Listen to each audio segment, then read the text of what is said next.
Sziasztok! Akkor gondoltam, hogy hozok ennek az előző videónak, jó?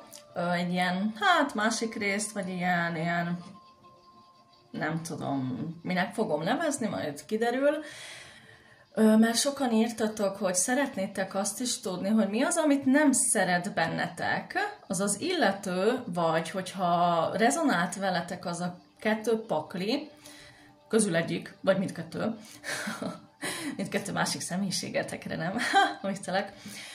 Akkor, hogy a többiek, jó? Hogy mások körülöttetek, nyilván ami kicsit a szeretetet, szerelmet, jó? Azért nem idegenekre mondom, hogy majd rád néz a idegen, és majd megmondja, hogy mi nem tetszik, vagy mi tetszik benned, jó? Hogyan, ha nem ismer, nem? No, értitek, hogyan gondolom.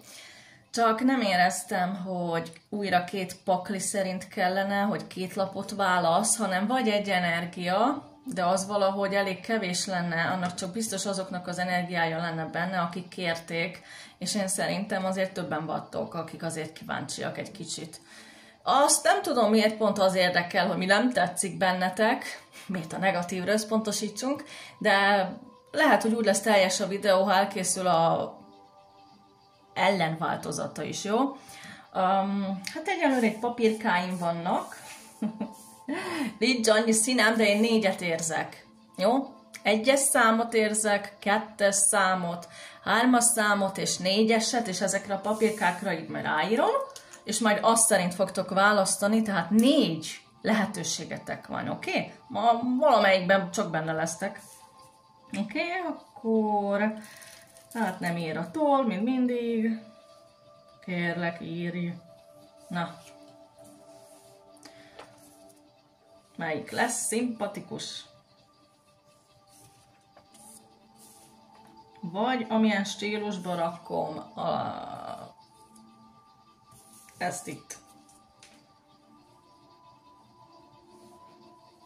Jó, mert annak is van jelentősége, hogy ide rakom neked. Nem azért, mert direkt görbén. Jó.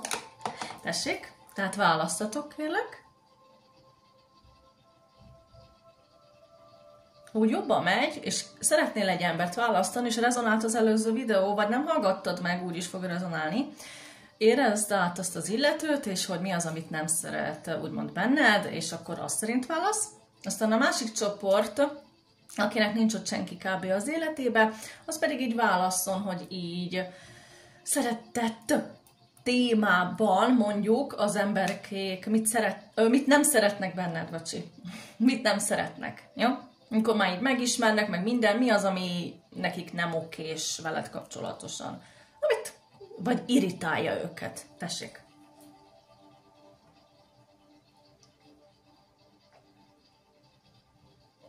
A vedi játéknak nem, hogy itt most egymást fogjuk kritizálni, meg lemondani, jó? Látszik, erre a videóra valakinek szüksége van, hát akkor nézzük meg azt a negatívat is. Válasz. Lehet, hogy még én is választok, de nem fogom elmondani, hogy melyik lesz az. Legyen egy kicsit viccesebb. Aztán majd a legvégén esetleg elárulom. Vagy a kommentbe, hogyha valaki kérdezi. Én már meg vagyok, mondjuk. Választottatok?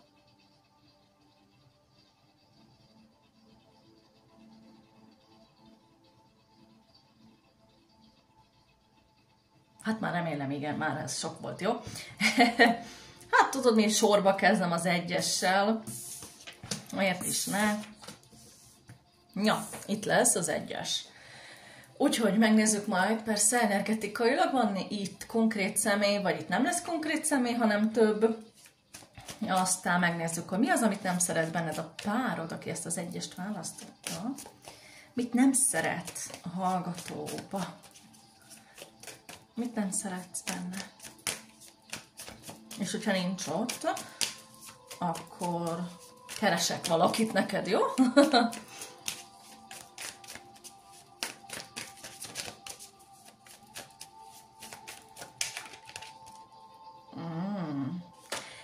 Ez a lap nem akar kijönni, de ki akar jönni, ami azt jelenti, hogy van itt valami ezen a lapon nyilván. Ma megnézzük, hogy mi az, amit szívesen itt kimondana, de valahogy ez az ember ezt titkolja, elnyomja, tehát nem fogja kimondani. Például büdös a szád, nem fogja neked azt kimondani, de ott van benne, hogy azt nem szereti. Ez egy példa, jó, nem? Na, hát szerencsére nem a szád lesz büdös, na jó, úgyhogy, de lehet azért valakinek itt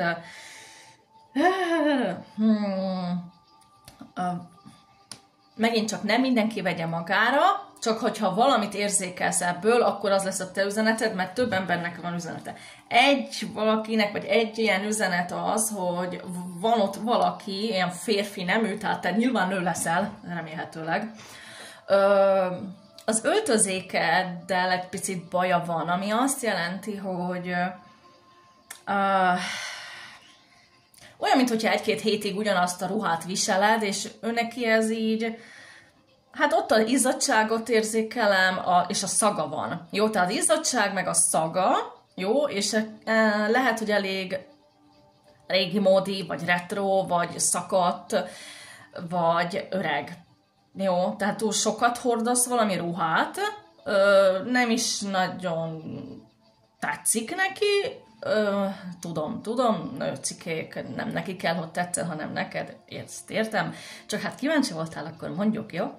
Hát és akkor a szaga is már oda képzeli, hogy hát nem igazán a legfinomabb illatú, vagy az miatt, hogy sokáig rajtad lóg valami rongy, és tényleg rongynak nevezi, jó? Na ez volt az egyik. A higiéna, vagy inkább az öltözet, jó? Ilyen otthonira gondolok, inkább, nem tudom, lehet az valakinek az okni, lehet, hogy az egész kombinéza, lehet, hogy mit tudom én, jó? Hát aztán egy külön másik üzenet, az pedig konkrétan itt most olyan, mintha ez inkább nő lenne ott. Tehát lehet, hogy te, mint férfi hallgató,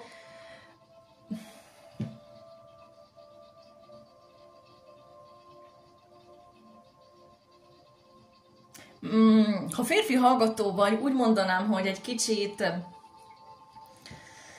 lógó a bőröd. Jó, és olyan, mintha ilyen lógó hosszú melled lenne, és az nem tetszik valakinek itt, nem szimpatikus neki. Jó, hát ezt általában nyilván, amikor mesztelen vagy fürdőből jössz ki, vagy tyutyumutyú közbe, vagy után, hát ott általában ugye ágyban mesztelenek. Jó? Úgyhogy aztán van olyan, hogy te, mint hallgató, olyanok hát ki kell mondani, lógó bőrű, kizsákmányolt melkasod van, akkor így mondanám kinyúlt, vagy öreges, bocsánat, tehát ez így jön. Próbálom a legszebben elmondani, hogy kb. Neki az nem szimpatikus, ilyen unszimpatikus, jó? De hát nem meri ezt úgy elmondani, meg minek is róla beszélni, mert hát vagy már tudja, hogy 1100 gyereketek van, és vagy már megvan az évetek, vagy éved, valami, hogy azzal jár. Ki tudja, hogy mi az amire ő ott céloz. Gyerek, vagy az év, vagy a bőrstílus, vagy lefogyás, és utána marad az a lógó bőr, Isten tudja, de azok a lógó mellek. Akkor nevezzük így, jó? Aztán valakinek pedig így a karja olyan ott lóghat, és még a combnál, tehát még a has is. Tehát ez inkább tényleg olyan, hogy vagy már öreg ott a bőrt, vagy hirtelen itt lefogyott valaki közületek, és így hát eléggé ilyen lebeg, tetyeg, pötyög, Isten tudja, mit csinál. Na hát ez neki nem oké, nem tetszik, és nem is nagyon akarja bevallani, vagy nem is fogja. Jó, ezt itt elárultuk szegény szerencsétlent, úgyhogy keresztet vetítünk neki, mert lehet, hogy azért majd megölöd, vagy kinyírod, főleg, hogyha ez a része rezonál veled, mert ez semmilyen nőnek nem tetszene, ugye. Főleg, hogyha ezt titokban még gondolja az illető, nem? Esetleg, ha nyíltan kimondja, már az is rohadt szar, de hát így még, hogyha nem mondja ki, de ott van benne, hát 100 sokkal rosszabb tud lenni. Attól függ, melyik kategóriába tartozol. Jó? Ja, úgyhogy nem kell itt senkit kinyírni, de ez ott van benne, jó. Aztán valakinek az, hogy nem szereti a horkolásod. Ez nyilván azzal rezonál, aki tudod, hogy van ott valami bibi, tudod, hogy horkolsz, tudod, hogy van vele probléma, és lehet, hogy már nem egyszer beszéltetek róla. De ez ilyen halkan, ez nem nagyon olyan, hogy jaj, de kimondanom. Tehát, hát ez az ember sok mindent nem mond ki itt. Aki elmit van jó? Az egyes embere, ez nem igazán az őszinte szavak embere. Jó? Ez mindent képes elnyomni, magába folytani, eltitkolni, de ott van benne. És ha tudtad, hogy valami nem stimmel, vagy pedig van valami bajod, mit tudom, például elveszítette a melled azt a bizonyos rugalmasságát, vagy mit tudjam én miért, jó? Vagy abba hagytad a, nem tudom, diétázás, vagy tényleg a fitkóba járás, vagy a szülés után, vagy jó, tök mindegy. És egyszerűen érzed, hogy valami nem stimmel, de hazudik a szemedbe, megmondja, hogy persze drágám, ez így jó van, nekem ez így tetszik. Francokat, nem tetszik neki. Jó, csak nem mondja, nem meri a szemedbe mondani. És hogyha ilyet nem mond a szemedbe, akkor nyilván sok olyan dolog van, ami nem, hát érted, amit akarok mondani, hogy az nem igazán olyan ember. Jó, tehát ennek mondhatod, hogy dob ki a szemetet.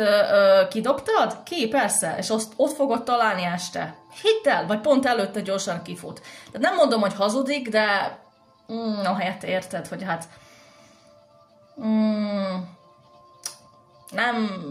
nem mondja a szemedbe az igazságot, akkor nem őszinte alak, így mondom. Jó, tehát hogyha ismered ezt az illetőt és rezonál veled, akkor hát ezeket a dolgokat ezt így gondolja ott magában, de nem igazán ejti ki. Jó, úgyhogy, és próbálja úgy, hogy elfogadni. Jó, tehát azért az ott van, de zavarja őt. Jó? Na, aztán valakinek egy olyan üzenet, hogy mintha te titkolnál valamit. És ő azt érzi, és te azt nem mondod el. És azt nem szereti benned, hogy te valamit titkolsz előle. Jó? Tehát vagy olyan típus vagy, hogy nem igazán, vagy te vagy olyan típus, hogy nem igazán beszélsz nyíltan, itt őszintén egy illető ő vele, mert akkor már látom, miért ő is olyan, mint te, nem? Ugyanolyanok vagytok akkor. És ő ezt nem szereti benned, hogy ő érez valamit, hogy te nem mondod el az igazat, vagy nem mondod el a teljeset, vagy az a tipikus, mi a bajod, drágám, jaj, semmi, és közben pedig tudom, milyen pofát vág egy nő. Na, meg mi az, hogy jaj, semmi. Hát az mögött millió dolog van, képzeljétek el. Jó? Úgyhogy hát ez az. Meg hogy majd szegény szerencsétlen jöjjön rá, nem tudom, miért taktikáznak ilyennel a nők. Nem értem ezt, de mindegy. Nem fog rájönni soha büdös életbe, hidd el. Jó, úgyhogy nem kell ilyeneket taktikázni senkivel sem. Jó, főleg nem a szerelmeddel, szeretteiddel, mert csak megutáltatod magad. No, úgyhogy ez is olyan dolog, amit nem szeret benned. Jó, hát, és én elhiszem, hogy most már miért. No, úgyhogy vigyáznod kell ilyenekkel, őszintébbnek kell neked is lenni, és nyitottabbnak, mert ő valamit tükröz, tehát ebben valami fajta olyan viselkedés van, amilyen te is vagy. Csak nyilván te máshol mutatod meg talán. Jó, hát ő meg ebbe a kérdésbe például. No, akkor még nézzünk valami üzenetet, mert hát ugye 4 üzenet van itt, vagy mi az a csoport lesz, hát nem szeretném, hogy 100 órás legyen. Mit nem szeret benned ez az ember? Embered, szerelmed. Na, ezt már ki fogja mondani. Szeretőklapja. Na. Csak azzal fog rezonálni az az egy mondat, amit most mondok, hogy van itt közületek, ikrek vagy mérleg, akár vízöntő. Jó? De akkor már beletartozhat akár a halak vagy a skorpió, de az már inkább aszcendens meg holdjegy. De ami inkább az a napjegyed, ikrek, leginkább. A másik csoport egy picit, ami kapcsolódni fog a mérlegekhez. Tehát a döntésképtelenséget, a kettősség,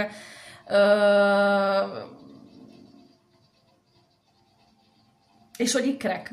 Jó. Tehát valakinek konkrétan itt zavarja az, hogy te ikrek vagy. Jó?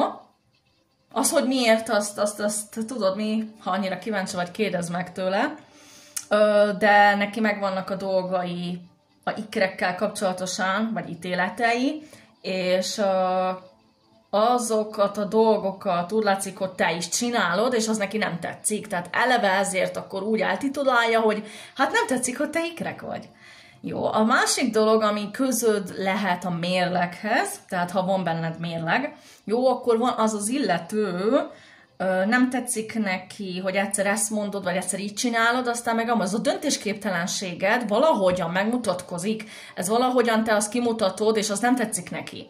És valakiknél pedig mondom úgy, hogy mit tudom, egy restaurációra egyszer azt mondod, hogy milyen jó, aztán pedig totál lemondod, hogyha például oda szeretne meghívni, vagy épp meghívott, és hogy milyen otromba szar hely. Jó, és ez olyan hát nem jó annak az illetőnek, ezt nem szereti benned. Ez egy példa, ami valakinél talán akár reális. Jó? És csak egy ilyen harmadik csoport, ami így külön összerakom be neked ezt a 2 lapot, hogy itt olyan szexi vagy szexuális kisugárzásod van, tehát ilyen jó és szép kisugárzásod van, meg olyan karizmatikus vagy, hogy ő ezt nem igazán kedveli, mert akkor mindenki rád néz, mindenki akar, sokan beléd szerethetnek, on kívánatos vagy, és ő akkor így kevésnek érzi magát, és kicsinek. És olyannak, hogy bekapcsolódik akkor neki az, hogy akkor miért őt választanád, ez, ott van az jobban illik hozzád, ebben szebben mutat, azzal jobban beszélsz, akkor miért pont engem választott, vagy választana. És akkor ezt így hát belekerül egy ilyen furcsa spirálba, és akkor így totál aztán így maga ellen fordítsa az egészet, na. És ő jön ki ebből, mint egy szerencsétlen. Tehát, és ehhez már hozzá kapcsolódik, hogy azért vannak olyan itt olyan nem tudom, hogy minek nevezzem, de megmondanám, hogy olyan, hogy szerencsés vagy több mindenben, és akkor ezt mondjuk, hogy irigyli. Tehát nem nagyon szereti ezt benned, mert mondjuk valamiben akkor lehet, hogy szerencsésebb vagy, több jó dolog történik veled, mint vele, lehet, hogy a munkaterületen, tehát a pénztárcádban az jobban megjelenik, és akkor ez már ilyen ezt nem szereti, mert akkor megint bekapcsolódik nála például irigység, vagy a féltékenység, ezzel a 2-vel nyilván baja van, és akkor ez ilyenkor bekapcsolódik. Pluszban, amit mondtam, a önértékelése, mindenféle kisebbségi, akár komplexusai, meg a gyenge pontjai, gyengeségei. Jó? Tehát ezt így ilyenkor olyan, mint hogyha képében nyomod, és ez neki fáj, neki ez rosszul esik, és kellemetlen nézni, ugye, abban a tükörbe. És ez neki nem tetszik benned. És ezért így rád vetíti, hogy hát te vagy az, érted, hogy nem azt fogja nézni, hogy jó van, ezt nem nézi sehogyan, nem még úgy, hogy jaj, most olyan tükröt mutatsz neki, hogy ebben fejlődhetne, vagy valami, mit tudom én, hanem inkább, hogy bántod őt, rosszul érzi magát, akkor melletted, nem akar veled elsétálni a főutcán, mert mindenki bámulni fog, és ő szarul érzi majd magát, jó? Meg egy hülyének melletted, jó? Meg hogy biztos majd megcsalod, meg ilyeneket gondolóankor, és ezt nem szereti, és azért inkább rád vetít, hogy nem szereti, hogy ilyen karizmatikus vagy, meg ilyen jó kisugárzású, mert akkor ő neki az fájdalmat, meg gondot okoz. Tehát egy kis, jól így meg van csavarva, ugye? Érdekes. Ja, úgyhogy, hát kb. Így. Itt valakinek, az nem tetszik itt valakinek rajtad, hogy te nem akarsz gyereket vállalni, vagy nem akarsz gyerekeket már. Lehet, hogy az éved miatt, lehet, hogy nem tudom, életstílusod miatt, egyszerűen egy ilyen beszólás, hogy igen, itt is úgy látszik, hogy te oldaladon több ember lehet, meg van akár. Az sem tetszik neked. Hát azért mondtam, hogy az energiád, az a karizma, az a szerencse, úgymond, ami körülötted lebeg, mert akkor mindenki így rátuppan, meg vannak emberkéid ott, meg igen, összekapcsolódik az, hogy van ott annál a valakinél, aki azt gondolja, hogy te valamit titkolsz, ugye, hogy van ott egy harmadik fél. Vagy hogy még a harmadik felet szereted. Itt szerelmi háromszögre tippel, vagy pedig tényleg volt ott, csak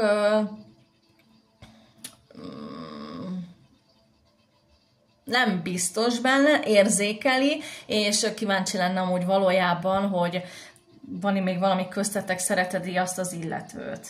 Jó, mert ő úgy érzékeli, hogy azért valamit ott titkolsz ezzel kapcsolatosan. Oké? De neked kell tudnod, hogy ez igaz, vagy neki ez a paranoiája, a kisebbségi, meg mindenféle komplexusai miatt. Jó? Ja, úgyhogy ennyi lenne.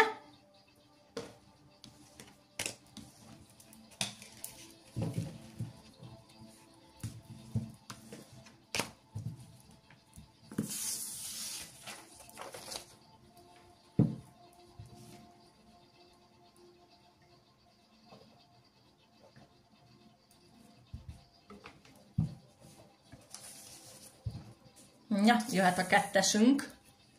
Tehát, aki a kettest választotta, gondolj a szerelmedre, azt is majd belerakom, hogyha nincs ott szerelem, hanem hogy körülötted, ami ezt a területet illeti, jó? Mi az, amit nem szeretnek benned? Vagy az ember, mi az, amit nem szeret benned?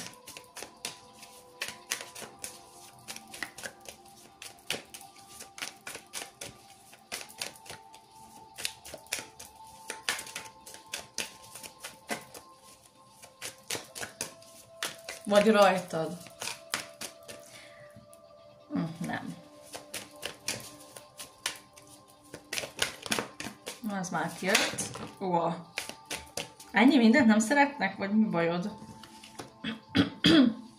Itt túl sok jött, ezért megmutatom. Aha. De tudod mi, ott vagyom neked. Ezzel kapcsolatos lapok lesznek. Ez lesz a pakli alja. Ez. Nem tudom, hogy beleférjünk, jó? Melyiket mutattam? Ez. És ez alatt. Vannak neked ezek a lapok. Ez úgy látszik sztori lesz, jó? Úgyhogy azért egyenlőre így hagyom, majd ha beszélek róla, és ez volt a pakli alján. Itt már megint olyan csoport, hogy nehéz eldönteni, mert jók is, meg rosszak is, és nem tudom, hogy például egy jó dolgot miért nem szeret valaki benned, ugye? Úgyhogy, nem mindegy. Jó, tehát aki a kettest választotta, van egyfajta erőd, női erőd, akkor so férfi vagy, akkor kisugárzás, erőd. Jó, az attól még lehet férfi, de nagyon erős a női vonalad, vagy a szívcsakra, és ami oda tartozik, azt mondom, hogy amit az emberek a női energiához kapcsolnak, akkor azt benned van. És elég erős és aktív. Tehát jó vagy benne, mint férfi. Jó, tehát azt itt valahogy fordítsd át. No, de úgy fogom kb. Mondani, hogy hát te itt, mint nő, nevezzük úgy, hogy elég nagy dolgon már keresztül mentél, végig vittél. Tehát nem mostani fiatal pipike vagy, jó? Hát végképp nem lélekben. Úgyhogy már valamit már széttestél, összetöredeztél, összeraktad magad, féniszként felkeltél, már volt jó pár dolog, amit itt már megéltél, és összeálltál. Összeállt a kép, visszahívtad az energiát, tehát már valami ilyeneket csináltál. Vannak dolgok, amik már olyan, hogy hát nem tudom, lehet, hogy ha te mondjuk most vagy, milyen számot mondjak, 30-40 közt, jó? Sokkal többet megéltél, mint egy 90 éves. Jó? Rengeteg dolgon akár, de inkább úgy mondanám, hogy ezek nem olyanok, hogy annyiszor belementem egy bizonyos dologba, és még mindig nem tanultam, és milliót kaptam. Nem, hanem lehet, hogy egyszer törték feletted el a pálcát, de úgy, hogy agyon hasadtál, de azt úgy magadba vésted, és akkora tanulság, és annyira magadévá tetted, nem azt mondom a traumád, hanem azt a traumát is ripityára szedted, és már agyon gyógyítottad magad jobbról, fentről, alulról, lelkileg, szellemileg, testileg, dimenziók szerint, az Isten tudja milyen terápiák, meg regresszek, meg nem tudom milyen múltban kanyarogtál, jó, meg visszajöttél, meg nem tudom mit csináltál, úgyhogy így képzeld el, hogy így gondoltam. Jó, tehát már túl vagy azért ilyeneken, és valami fajta fejlődtséget, tudatosságod, jó? Árnyékmunkákon vagy keresztül ilyeneket is érzek, tehát már itt valahogy ilyen felnőtt fejjel állsz itt, így is mondhatlak. Jó?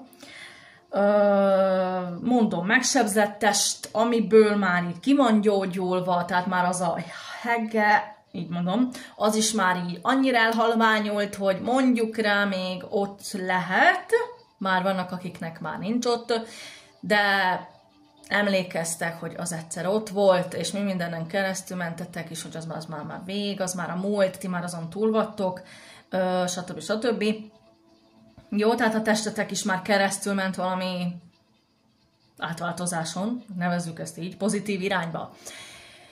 Hát és már mostanra valamilyennek vagytok. Nos, hát ez az illető, úgy mondanám, hogy innen nézve, meg spirituálisan, meg szerintem is elég jó paszban vagy. Jó? Elég jó energetikád, elég jó ahhoz képest, mi mindennel mentél keresztül, elég messzire jutottál, tehát nem vagy a mai pipi, azt akartam mondani, de nem is gondolkozol retrósan, öregesen, nem stagnálsz, nem pottyantál, nem paktálsz a démonokkal, meg ilyesmire célzok, nem vagy depressziós fajta, meg függő, meg nem tudom mi, de nem értem ezért, hogy ez az alak, vagy ez a másik pedig ezt a jó tulajdonságaidat nem igazán kedvelik, meg szeretik benned, vagy szereti, ha konkrét személyről van szó, mert ezt flegmaságnak fogják fel, ezt, ahogy mondtam, kicsinyességnek és naivitásnak fogják fel, és gyengeségnek. Itt konkrét olyan személy van, aki azt a gyengeségnek, meg kicsinyességnek, aki régi módilag élt és nevelkedett. Tehát azt jelenti, hogy bele volt verve, hogy például ha fiú könycseppet ereszt, akkor egy gyenge szar. Jó? Megbotlik, leesik, és nem tudom, vagy pofonvágja egy nő, vagy elutasítsa, akkor sírni fog, vagy depressziós lesz, vagy még tudom én.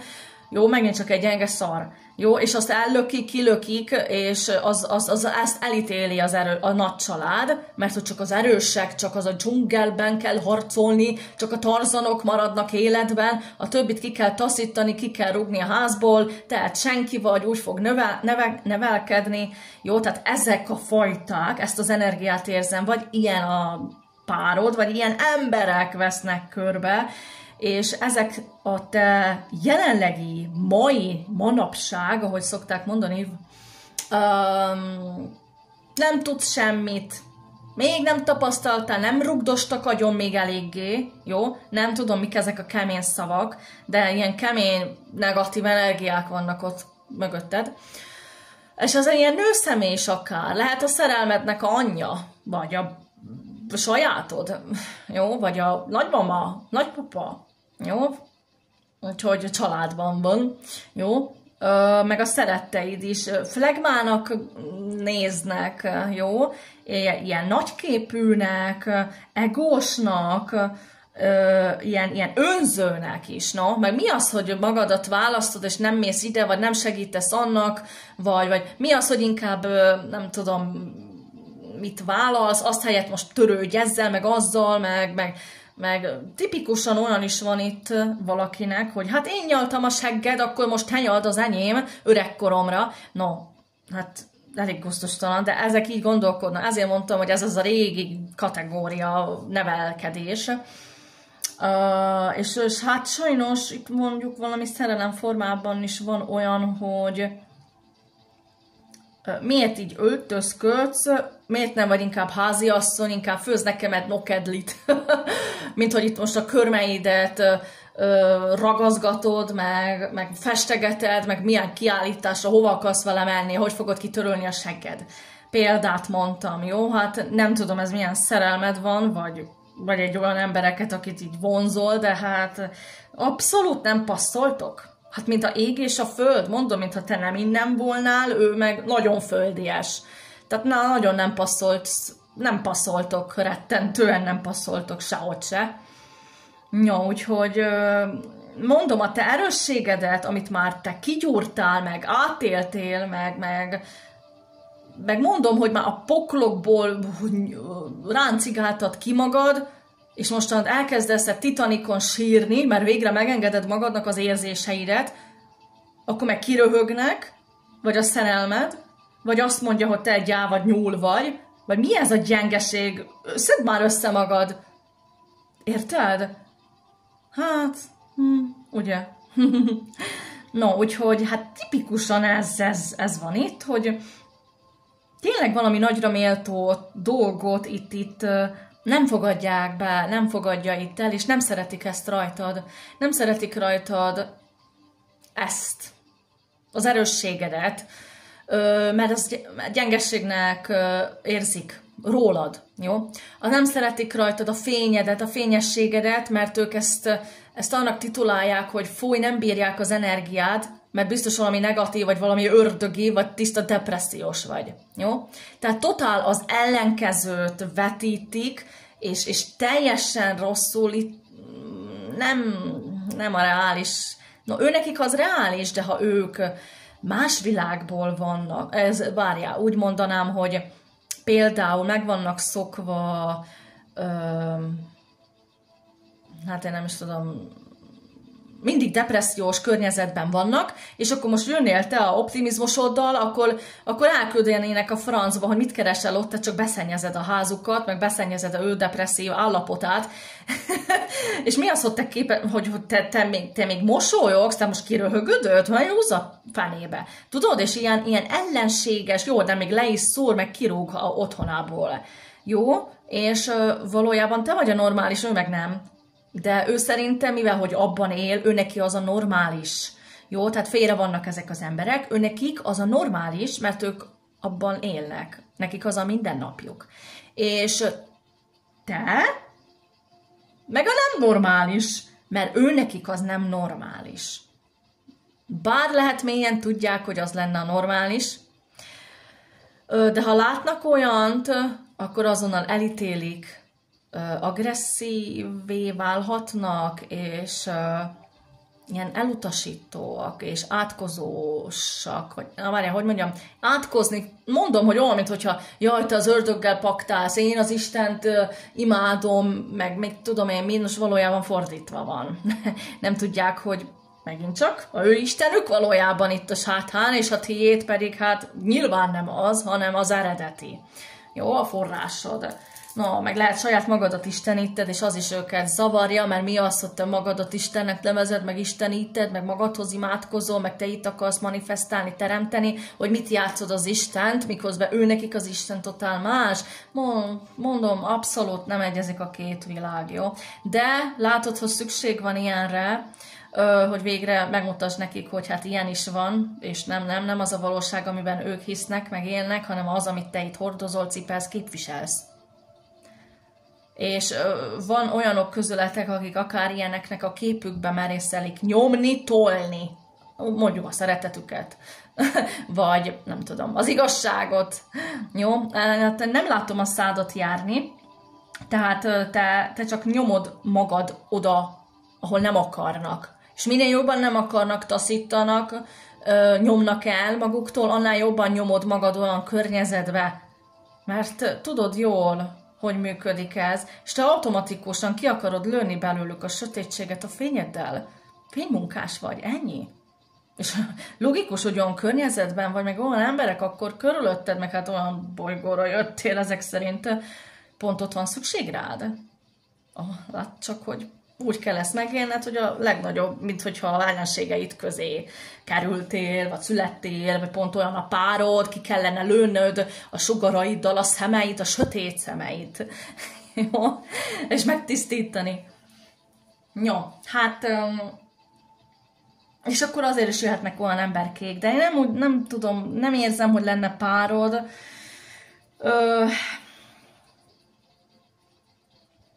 Van itt szerelme? Ennek a paklinak? El vagy fordulva attól az illetőtől, úgyhogy vagy már nem vagytok együtt, vagy még csak nincs is láthatáron, elküldted a fenébe, vagy nem is tudsz róla. Jó? Úgyhogy van ott valaki, mondom, de totál a hátad mögött valahol a fenébe. Nem is... én szerintem már hátrahattad azt az illetőt, pont ez miatt, hát senki se fog veled így dumálni, úgymond, meg ilyeneket gondolni, és akkor te elhattál milyen szerelmet. Aztán vannak ezek itt a többi körülötted, ezeket nyilván nem tud elhagyni, mert automatikusan visszalépsz. Hát, család, meg ha ott laksz, hogy az Istenbe tedd, érted? Nem költözhetsz ki a világ végére, csak azért, no.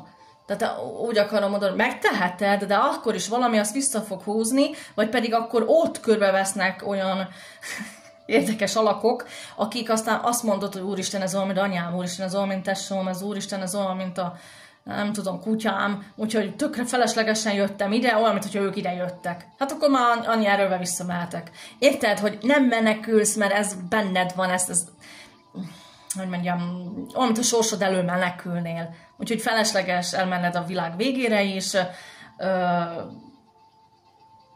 Vannak dolgok, amiket meg kell tenned, hát, mert azért is jöttél, meg azért választottál ilyen környezetet, és akkor így is úgyis oda leszel visszarúdosva. Jó? Csak annyi. Jó. Úgyhogy ettől az embertől mondjuk rá, hogy el vagy fordulva, ezért kb. Nem érzékelem, de tényleg van ott valaki. Aztán megint csak van itt, nem szereti valaki azt, hogy például többet keresel, vagy úgy keresel, vagy azzal, amit szeretsz csinálni, tehát amiben jó vagy. Megint csak irítség van mögötte, irítség áll mögötte, tehát... A következő pedig az, hogy lehet, hogy több pénzt is tudsz létrehozni, mondjuk rá kevesebb erőfeszítéssel. Jó? És ez megint csak a másikat irritálja, mert mi az, hogy ő megtudja, én meg ennyit csinálok, és sokkal kevesebbet kap, hogy az Istenbe csinál, és miért pont ő olyan ellenségeskedésként így felbukkan az illetőkbe, vagy illetőkbe. Inkább egyet érzékelek. A legközelebb állót, tudod, a szerelmedet érzékelem. Már, vagy valakit ott a múltba, jó? Vagy akiről már nem igazán tudsz. Tehát mindent lehet, mit gondol rólad, ugye? No, és a következő ezen a lapon pedig az, hogy te képes vagy, például bárhova mész, képes vagy ott otthont kialakítani, tehát képes vagy a stabilitásra, képes vagy megteremteni magadban, és kívül is, jó, a stabilitát, az otthonérzetet, hogy is stabil személynek titulál, és ezt nem kedveli benned. Jó, mert olyan, hogy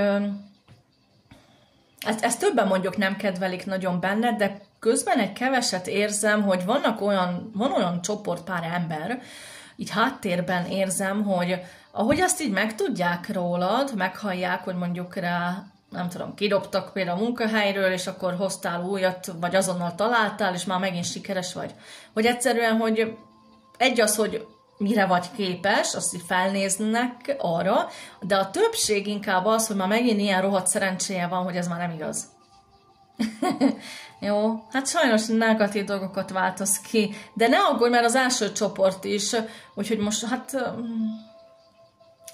nem nagyon pozitívan állnak az emberekhez körülötte lévőjük. Főleg látod, hogyha már arról kezdünk beszélni, vagy megkérdezzük az illetőt, mi az, ami nem tetszik, hát sokkal többet fog mondani végül, ugye?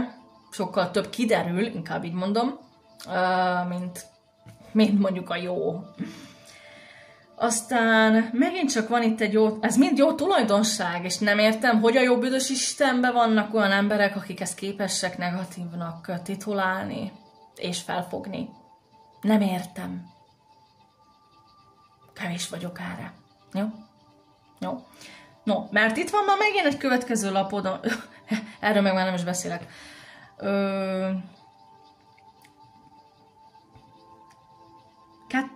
Két dolog, jó? Az egyik mondjuk rá, hogy nem kedvelik, vagy nem szereti benned azt, hogy te még mindig a múlton vagy képes rágódni, te még mindig emlékszel, hogy ki mennyit, hogyan sebzett meg, mit mondott akkor, olyan, mint hogyha nem tárolod, de te emlékszel a múlt fájdalmára, ki, mikor, mit tett, ha megjelenne most az az illető, rámutatsz és megmondod pontosan, hogy ő hogy bántott. Tehát, hogy emlékszel ilyenekre. És akár képes vagy ezt, akkor azek szerint valaki ellen felhasználni. Jó? Tehát emlékszel, és egy kicsit olyan nem szeretik, ha múltról beszélsz, főleg most negatív értelemben gondolom, hogy én szerintem azt nem szeretik, hogy te pontosan emlékezteted őket arra, amit ők tettek. Mással vagy veled. És ők nem mernek ezzel szembenézni, és nem szeretik akkor, hogy te beszélsz arról. A ő gyengeségükről, vagy a ő gyávaságukról, vagy a másoknak a hibáikat, ha így belenyomod a képükbe, és téged utának az miatt, hogy miért emlékszel ilyenre, vagy miért kell ezt most kihúznod, és így leszúrnának energiájuk van. Jó, tehát nem szeretik, ha te így ennyire emlékszel ezekre a régi dolgokra, meg a dolgaidra, meg hogy így előveszed, olyan piszokságnak érzik ezt te oldaladról, hogy így előhúzod a szennyeseket, de fogd fel, hogy ezek a tieid. Akkor már miért ő érzi magát szarul, hogy te kihúzod a saját szennyeset, ha ne haragudjon. No, és akkor a következő pedig egy kicsit ezt gátol is téged amúgy. Tehát van itt valaki olyan érdeklődő, aki úgy érzékeli, hogy téged az a múlt, akár rabja lehetsz, múlt fájdalom rabja lehetsz, és az, hogy téged gátol. Jó? Az, hogy igaz vagy nem, azt most hagyjuk. Ebben valami igazságot érzékelek, és ez a személy legalább tényleg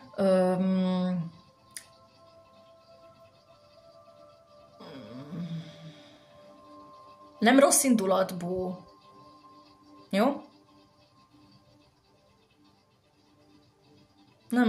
Nem az vezéreli. Nem az miatt van ez benne. Hanem a te jóléted. És ő azt lássa, hogy vannak itt valami a múltbeli dolgokkal, emberekkel kapcsolatosan, meg hogy te emlékszel régi fájdalmakra. Jó, hogy ez neked gond. Ez neked, hogy rossz. Jó? Akár, hogy visszatart. Jó? Tehát vannak dolgok, amik visszatartanak a múltba valaki szerint, és ezt neked rosszat tesz, hogy nem kellene, meg nem szabadna. No? Hanem, mint hogyha így el kellene jobban engedni, vagy így felszabadítani ezeket az energiáidat, ne annyira emlékezz, meg húzd fel például gyerekkori traumáid, vagy ne annyit beszélj arról, hogy ki hogy bántott, vagy esetleg, hogy ez most nem úgy, hogy saját maga, hanem így általánosan valaki így súgja. Jó, hogy tudja erről. Jó? Közben pedig még a pozitív része az, hogy te képes vagy előidézni, valaki képes előidézni szellemeket, oké? Valaki meg képes előidézni, megint csak mondom, hogy inkább olyan, mint amikor utazni a múltba, elővenni valami fajta embert, és nyilván akkor vele kapcsolatosan nem kimondott vagy nem megtett, jó, nem átadott energia, üzenet, jó, bármi. Tehát, hogy nincs ott bezárva, lezárva valami köztük, te és valaki között, jó? És te képes vagy ezt felkutatni, képes vagy ezt felszínre hozni, emelni, és akár ezáltal te képes vagy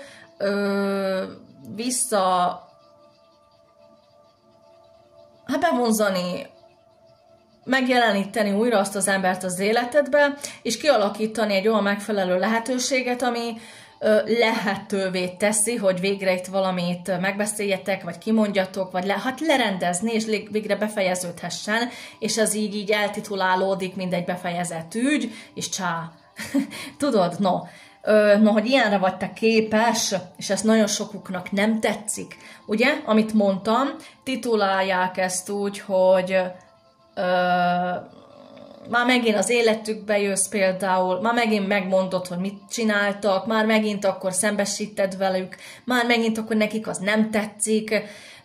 Tehát ez az, hogy beleszólsz az életükbe, és újra olyan, hogy például, mint a filmekben, hogy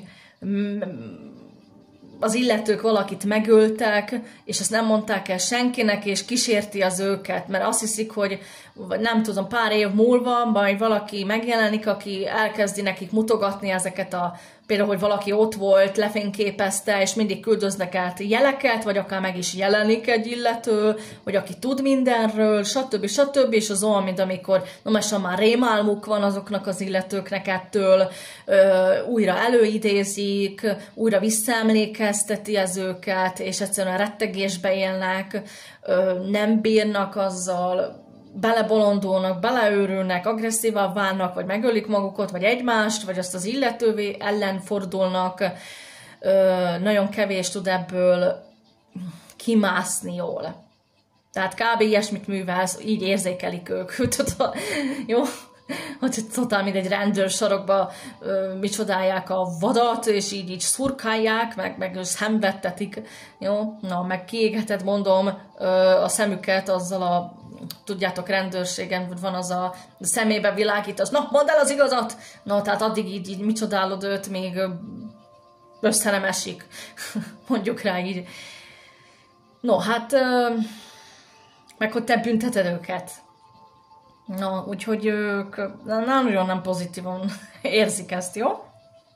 És ezt nem szeretik benne, tehát ilyen turkáló, micsoda vagy, ilyen visszahozod a régit, meg így... Tehát ők csak valójában nem mennek újra szembenézni azzal, amit tettek például, vagy hogy valakit bántottak, vagy valakinek valami rosszat tettek. Mert mondom, nem csak magaddal kapcsolatosan vagy erre képes, és csinálod is, hanem másokkal is. Jó? Annak az illetőnek kihúzod mondjuk a exét, vagy az anyját. Úristen, hát te már micsodává váltál. Jó? Az már kiszúrna az életéből. Ja. Azt megint van itt egy érdekes lapunk.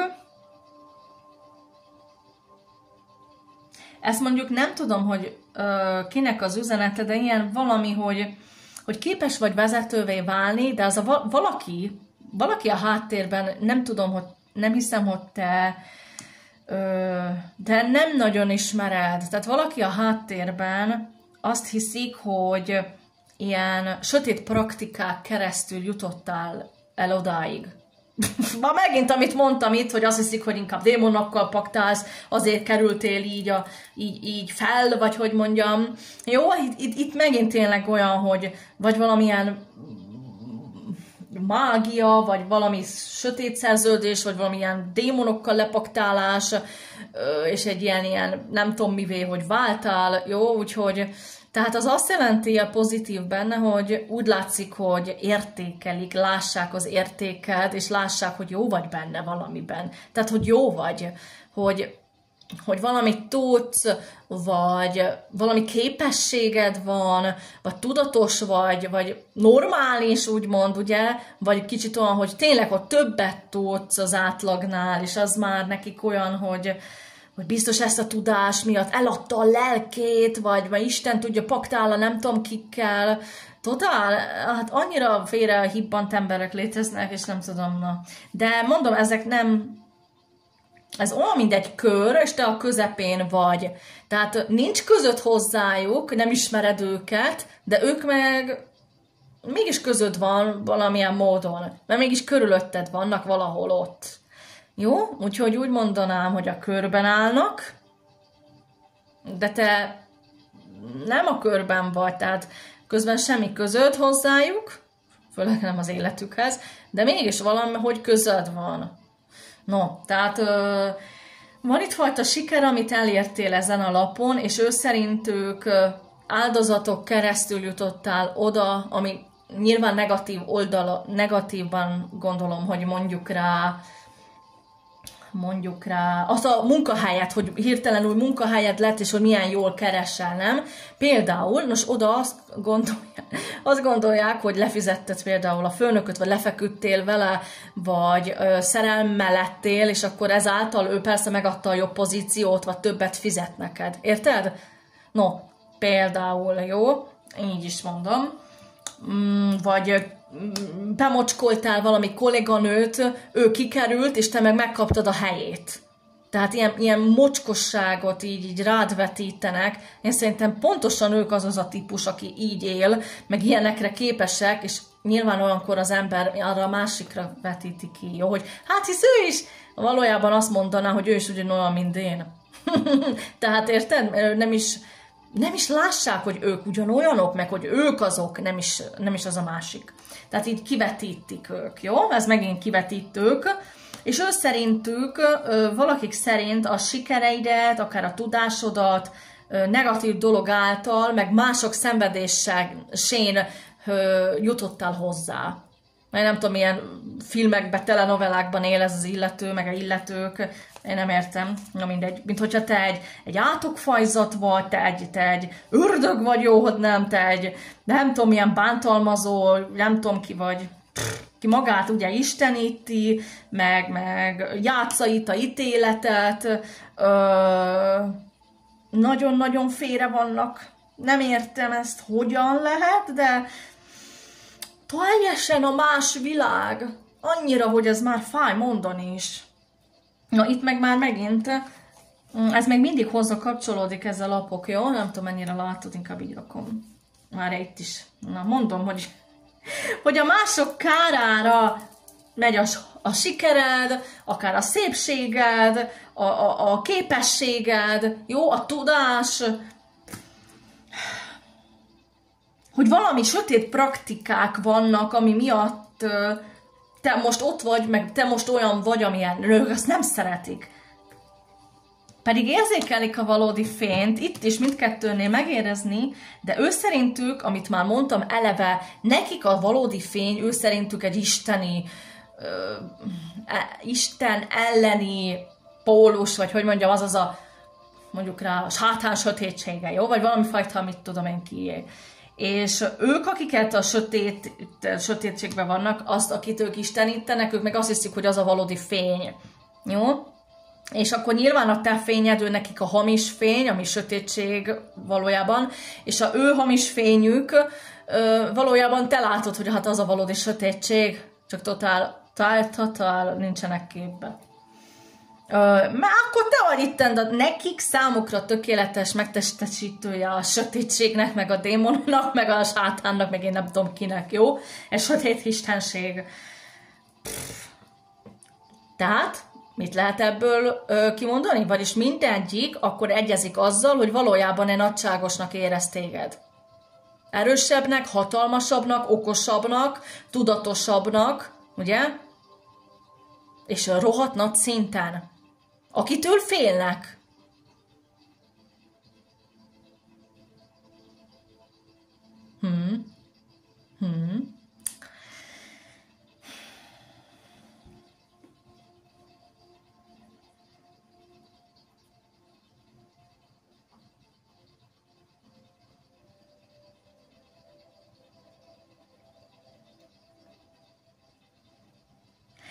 Itt nem tudom melyik lapról érezni, de itt, mint hogyha nem szeretik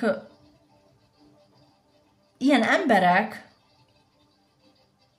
az lehet a szerelmed, barátod, anyád, mindegy, vagy akiről nem is tudsz, ők konkrétan nem szeretik, ha te egyenesen a szemükbe nézel.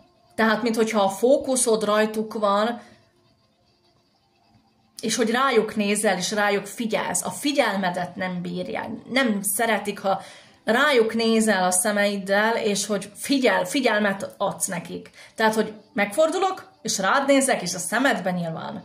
No, hát azok a kombináció, az egyszerűen kirázza őket a hideg, a minden, kimászik a lelkük a testükből, már ha maradt még ott valami. És egyszerűen elszállnak. Jó, ettől? Ez normálisan olyan okozol nekik. Ezzel. Úgyhogy csinál csak. Hidd el, az a legjobb akkor. Jó, úgyhogy ezzel közben ők neked be is vallották, hogy valójában akkor mit kellene tenned. Jó, és akkor békén hagy legalább mindenki. És még azt sem nagyon kedvelik, hogy sok ideig benne vagy az életükbe. Ezt most nem tudom miért, vagy nem értem. Lehet, hogy te igen. Hát nyilván, ha valaki nem bír ennyire elviselni, akkor nem is akarja, hogy nagyon sokat ott legyél. Jó? Meg olyan szerelem, és az a szerelem... olyan, mintha most az a szerelem háttérbe lett szorítva. Őnek is hasonló volt az energetikája, de ez a sok most itt annyira erőteljes lett, hogy elnyomja az övét. Tehát, ha ezt nem olvastam volna fel neked, akkor ő lett volna itt a fő, és mondjuk rá ilyen energiájú. Jó? De most, mivel hogy sokkal nagyobb pályásokkal van részed, ő hozzájuk képest egy kis senki szar. És így szépen háttérbe vonult. Ki lett nyomva. Ami azt jelenti, hogy körülötted azok az emberek sokkal negatívabb módon erősebbek, és kinyomták azt a szerelmedet. Háttérbe szorították. Jó? Tehát ha őt démonizáltad, akkor ő ereje semmi képes azokhoz képest, akik itt lebegnek körülötted energetikailag, meg a saját családodban, ami van. Oké?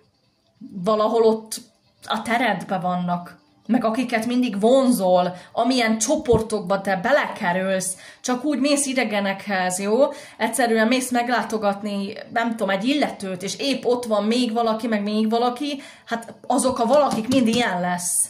Jó? Vagy elmész, nem tudom, restaurációba, hát majdnem a fele egy ilyenből fog állni, tehát te mindig úgyis olyan helyre mész. Tök mindegy, hogy idegenek, nem idegenek, családodba fog tartozni, a szerelmet testvére, vagy a szerelmet gyereke lesz, vagy a tök mindegy, érted? Egyszerűen te nem tudom. Nincs itt olyan életed, hogy tiszta, meg tökéletes, meg ilyen emberek nélküli, jó? Hát addig nyilván nem, míg ez a föld teli van ilyenekkel. Ilyen energetikájúakkal, meg ilyen felfogásúakkal. Meg még van az a dualita, az a jó, meg a rossz. Jó, addig mindig olyanok, hogy te leszel azon a jó oldalon, és állandóan ott lesznek azok körülötted, akik meg a rossz oldalon lesznek. Mert te egy alakban azt a jót akkorára képviseled, hogy 10-20 negatív vagy sötét alak, ugye, kell ide, hogy ma az kiegyenlítődjön. Vagy hogy valami ott történjen a térben. Úgyhogy te azért érezheted magad, hogy tök egyedül vagy egy 10-20 emberre. Jó? Tehát ne vedd ezt majd úgy, hogy nem tudom, magad vagy egy gyenge, vagy nem tudom, egyedül, hanem pont azért, mert sokkal nagyobb vagy, mint ez a 20 emberet egybe. Ha ő negatívjuk, meg a te pozitívad, akkor így mondom, jó van? Na. Hát, hogyha egy ellen, akkor ott ugye Mi fog győzni? A szemkontaktusod. Jó, ő azt nem fogja bírni. Hidd el. Itt meg tényleg olyan, mint hogy a narcisztikussal, az empata, mindketten a tök teljes erejükben vannak, és most néznek egymás szemébe. És melyik lesz az, aki itt elgyengül, és kipottyan ebből a játékból, és félrenéz, és elnéz, vagy lenéz. Na, ez most teljesen olyan. Ja? Ja. Mert itt is a szemeket látom ezzel, látod? Szemgolyók. Szemgolyók. Ugye ez meg az, hogy milyen sokáig vagy ott az életükben, hogy rohadjál már meg, miért nem múlik már ez el, miért nem megy már el, miért nem fejeződik be már ez a karma vele. Mit áll még itt, menjen már innen. Jó, tehát abban a helyiségben sem nagyon bírnak el téged elviselni sokáig, ezért érezheted, hogy bemész olyan helyre, ahol ilyen negatívak hozzád, olyan, hogy így, minthogyha már kergetnek el, olyan nem tetszik nekik, hogy te ott vagy. Ez csak azért, mert nem bírnak, nem bírják elviselni. A szeretetedet, a fényed, azt a jót benned. Jó? Na. Fehér bárány megy a sok fekete közé. Hát persze, hogy kirúgják, hát mit vártál, hogy még megölelnek, vagy mi? Tudod? Na. Tehát ezzel meg neked így tudatában kell, hogy legyél, és akkor nézd csak annak a ördög szemébe, aztán majd távozz onnan, jó? Ilyen szeretetben mindenkit eltáv, mindenkinek legyen szép napja, aztán persze, hogy ahogy elfordulsz, majd menj a rohadt 10 éve fogják mondani rád, semmi baj, te csak tartsd magad, légy abban, amiben, légy a saját erődben. Ne hadd, hogy ezek így beszívjanak, meg átvegyék az irányítást. Jó, te már győztél azon, mert volt ilyen oldalad, volt olyan oldalad. Te már egy év váltál, te már azt az oldaladot már beszívtad, és mi az a... kialakítottad már az egyensúlyt a két energetika között. Most már azért itt képviseled, érted? És mész olyanokhoz, akiknek amaz van a legtöbb. Lehet, hogy semmi jó nincs bennük, lehet, hogy csak egy picennyi jó van bennük. Jó? És olyanok életébe mész nyilván. Hát nem hiszem, hogy ők rájönnek, hogy valójában miért is, de legalább teszed a dolgod és próbálkozol, és ez majd így kielégíti a lelked.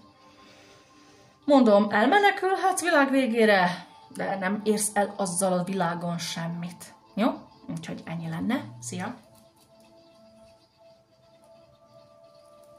Szia! Aki a 3-ast választotta, vagy ezt a fehér papírt, vagy ahogy állt, kinézett. No, akkor most megnézzük, hogy te szerelmed, párod, vagy valakid, amit nem szeret most benned, jó? Mármint nem most, hanem mit nem szeret. Aztán, hogyha nem lesz ott senki, akkor majd így, de itt lesz biztos. Mit nem szeret benned? Ó, hát... Egy az nem szereti, ha nem látod a saját belső gyermekedet. Jó? Tehát van itt valaki, aki szerint te nem veszed észre a saját traumáid, nem veszed észre a bajaid, jó? Nem veszed észre a sebeid, a lelki, a mentális problémáidat, és figyelmen kívül hagyja a belső gyermeki énjét. Ezek szerint ez nem egy kis pályásról van szó, meg egy nem tudom milyen, nem tudom kiről, mert akkor nem így beszélne, nem ilyeneket gondolna. Jó? És lehet, hogy vannak gyermekkori sebeid, lehet, hogy anyádval kapcsolatos dolgaid, és ez az illető így konkrét irritálja, hogy te ezeket figyelmen kívül hagyod, te nem veszed figyelembe, nem csinálsz azzal semmit, nem dolgozol magadon, és irritálja. Ha rád néz, ő lássa, és érzi, és most ha rosszul van, hogy te meg ezt ignorálod, és nem csinálsz semmit. Például anyukával kapcsolatos kapcsolatodat, hogy egyszerűen nem tudod, vagy nem akarod kijavítani. Nem akarod szeretni, vagy elutasító vagy megvan a saját ítéleted, vagy apukád elhagyott, és akkor jaj, hát nekem én nem fogom felkeresni, dögöljön meg stílus, vagy én nekem jó van nélküle, vagy ilyen meg olyan, én meg vagyok, nekem ő nem kell, hogy vele beszéljek, minek nem érzek semmit, és ilyen Hát erről az oldalról meg nem is érti, vagy nem is értik, hogy egyszerűen miért vagy olyan vak, és miért nem akarsz ezzel valamit kezdeni? Hogy már úgyis olyan világot élünk, akkor te miért nem csinálsz semmit magaddal? Igen. Jó? Tehát itt valaki önfejlesztéssel akár foglalkozhat, vagy valami, akár pszichológusok is lehetnek ezekkel, vagy valami ilyesmi terület, vagy spiri, és egyszerűen nem értik, hogy te miért nem foglalkozol a saját sebeiddel, a gyerekkori akár. Jó? Mert van ott valami bibi neked elásva, ami aztán megmutatkozik a mostanitba, például a viselkedésed, vagy bizonyos, nem tudom, vagy az anyáddal, ugye, vagy apukáddal, vagy a nőneműk, vagy a férfi nemek, valahogy ez megmutatkozik, vagy így konkrétan mindennapokban is, akár a stílusodban, vagy hozzáállásod, jó, és ez az illető akkor lássa ezt az egészet, és ő ezt irritálja, hogy te a fő problémát nem oldod, és csak panaszkodsz, akkor itt külsőleg, például arra, miért ilyen lassú, vagy lassan hozza neked a italodat a nem tudom ki, vagy miért nem tudja, nem tudom, bármi, jó? És azt nem szereti benned, hogy másra mutogatsz, és saját magad pedig nem csinálod azt, amit kellene. Jó? No.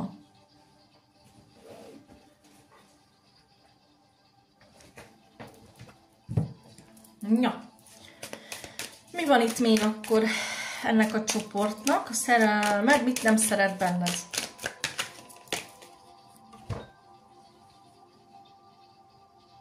No, és kb. Olyan, hogy olyan embereket választasz, vagy embert, akik mondjuk cselekednek helyetted, férfi energiába esetleg kerülnek, megteszik az első lépést. Kicsit olyan, hogy te vagy itt az a második. Jó? Te vagy itt az a nyuszi. Te vagy itt az, aki ülve marad. Te vagy itt az, aki hátul van, és várja, hogy kinyissa valaki neki az ajtót, vagy mit tudom, vigye őt el, vagy zárja be a házat, vagy nyissa ki, jó?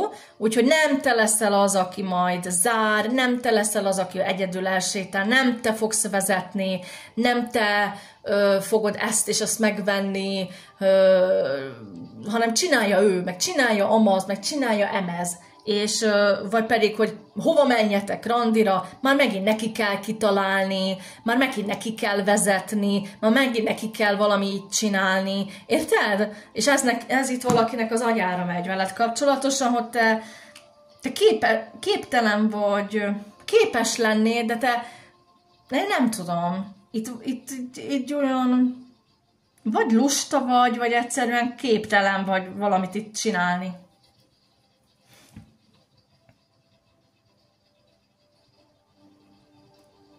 Meg hogy nem viszed semmit előre, nem viszed akár a kapcsolatodat, például nem te vagy az első, aki kimondja, hogy szeretlek. Jó? Nem teszel első lépést? Nem fogod keresni, ha például összevesztek, hanem majd megvárod, hogy majd ő. De ugyanúgy a felelősséget is, meg mindent másra hárítasz. És ezt itt ezen az oldalon, ezt nem szeretik benned. Hogy ilyenkor gyerekesen, kicsinyesen viselkedsz.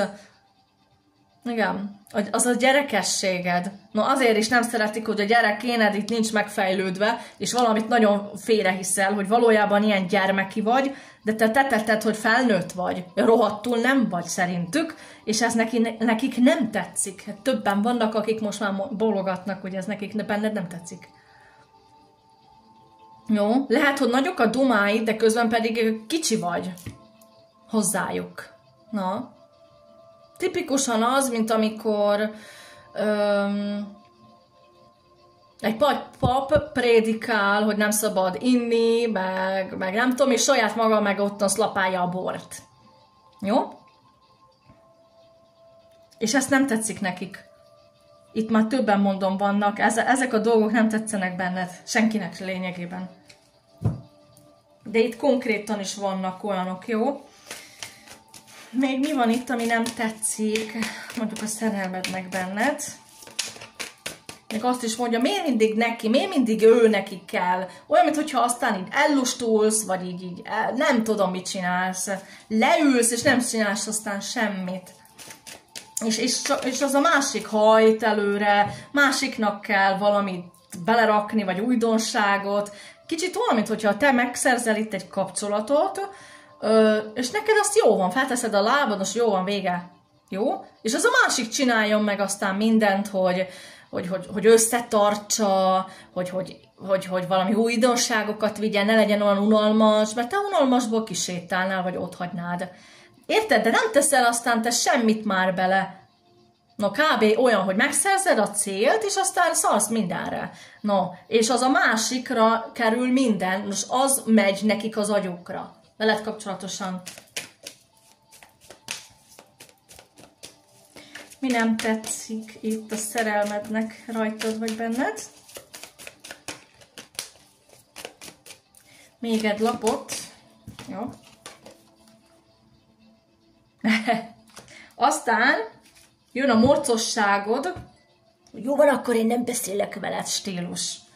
És ezt annyira kicsinyisnek és gyerekesnek tartsák itt, és a szerelmet ki nem állhassa ezt a részedet, hogy akkor nem beszélsz, akkor nem fogsz kommunikálni, akkor nem tudom, elvonulsz, akkor becsukod magad, akkor letiltalak.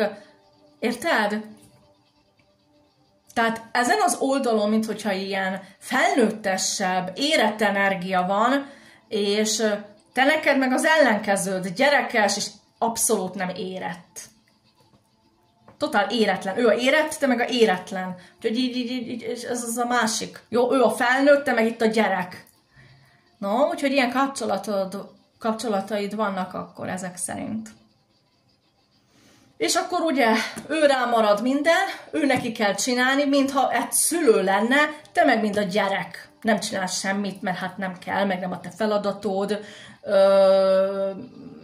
vagy nincs kedved, ugye elvisznek az érzelmek, azt szerint fogsz itt reagálni, jó? Úgyhogy így ilyenben vagy benne, és akkor így néznek ki a kapcsolataid, és ilyen szerelmeket is vonzol, ahol hát az egyik a szülő, és te meg vagy a gyerek benne aztán, így valahogy így. De te mutatod magad, hogy te nagy vagy és felnőtt vagy, és a valóságot mindenki átlássa. Igen. Beleteszel valamennyit, eléred, azt csá. Nulla pont vagy aztán. És másoknak az megy az agyukra, és az nem tetszik. Nem szeretik ezt benned, no? Meg hogy te így viselkedsz. És hogy te ezt nem veszed észre a viselkedésedet, hogy milyen gyerekes vagy. Igen. A cselekvési rész már talán tudnának rajta legyinteni, de ezek annyira irritálják őket, hogy egyszerűen lehet, hogy ezek miatt képesek voltak akkor szakítani. Ja, megszakad akkor minden. Mert itt van olyan technikát, hogy csendelverés. Itt meg olyan, hogy a problémát másra hárítod, miközben te vagy maga a probléma. Oké? És akkor az a szerengén szerencsétlen fogja magát szarul érezni, és akkor benne marad egy olyan kapcsolatban, aminek szét kellene mennie. Csak a bűntudatot micsodász benne, és azért ilyen emberek akkor még próbálnak még többet beletenni, próbálnak még kedvesebbek, vagy még felnőttebbé válni, próbálnak bármit megtenni, hogy az a kisgyerek éned ott, aki ott kipufogót játszik, hogy elégedett legyen, és te meg akkor annál rosszabbul viselkedsz ahhoz az illetőhöz. És akkor már kialakítottatok egy traumakötést, és aztán már azért nem tudtok szétválni. Jó? Meg egymást elfelejteni, meg benne vagytok egy nem jó, nem egészséges és nem működő kapcsolatban. Ja, úgyhogy ennyi lenne.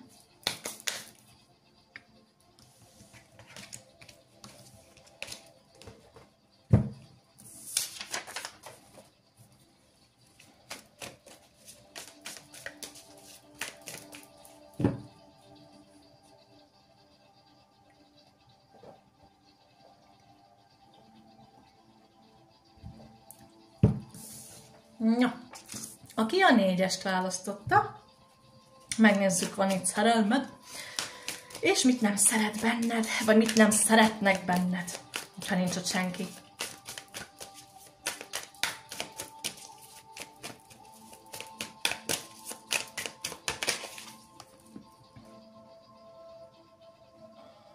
Hát, érdekes lapot kaptál, a mágust.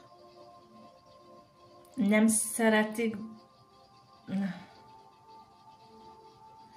Ennek lehet negatív hatása is, mert ha valaki téged mágusnak titulál, akkor azt hiszi, hogy úgy is lehet ezt lefordítani, főleg ha olyan sötéten mágus lapot kaptunk volna, hogy te manipulálod, vagy mágiát használsz, vagy mágiakötéssel akár foglalkozol, oké? Okay? Meg lehet, de most nem olyan sötétebb lapot kaptunk, jó?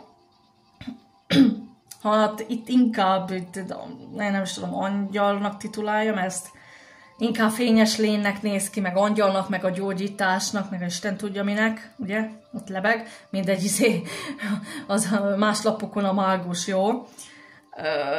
Úgyhogy itt, és ha jól látom, ez is kék neked, meg ez is kék, úgyhogy itt mondjuk, máshogy fogom mondani ezt a energiát, jó? Nem egy sötét mágusról lesz itt szó most, hanem itt a 4-es emberke fennáll közben az a lehetőség, hogy miha manipulálod, miha bevonzottad, miha mágiát használtál rá, hogy elcsábítva legyen. De az illető nem